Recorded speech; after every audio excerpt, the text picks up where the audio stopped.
एक आरामदा छोटे से बाड़े में 5 नन्हे चूजे रहते थे। हर एक का रंग अलग था।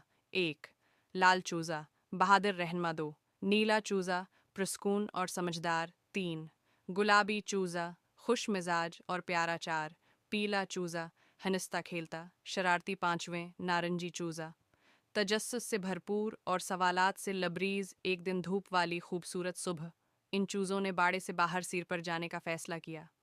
चलो कौस व कज़ह ढूंढते हैं, लाल चौजे ने चहक कर कहा। वो सब लंबी घास में से होते भनभनाती मक्खियों के नीचे से गुजरते हुए चल पड़े। रास्ते में नीले चौजे ने एक चमकती नदी देखी और सबको महफूज तरीके से पार करवाया। गुलाबी चौजा खुशी का गीत गाता रहा ताकि सबका हौसला बुलंद रहे। पीला चौजा मज़ाहिया रक़स करके सबको हंसाता रहा। नारंगी चौजा बार बार पूछता, कौस ओ कज़ह के आखिर में क्या होता है। काफ़ी देर की सैर के बाद चौजे एक पहाड़ी पर चढ़े। जैसे ही बादल हटे, आसमान पर एक खूबसूरत कौस ओ कज़ह नमूदार हुई। ये तो मेरी सोच से भी ज़्यादा खूबसूरत है, नारंगी चौजा खुशी से बोला। वो सब एक साथ बैठ गए और आसमान में घुलते रंगों को देखने लगे, बिल्कुल उनकी दोस्ती की तरह, रोशन, दलक्ष और खुशियों से भरपूर।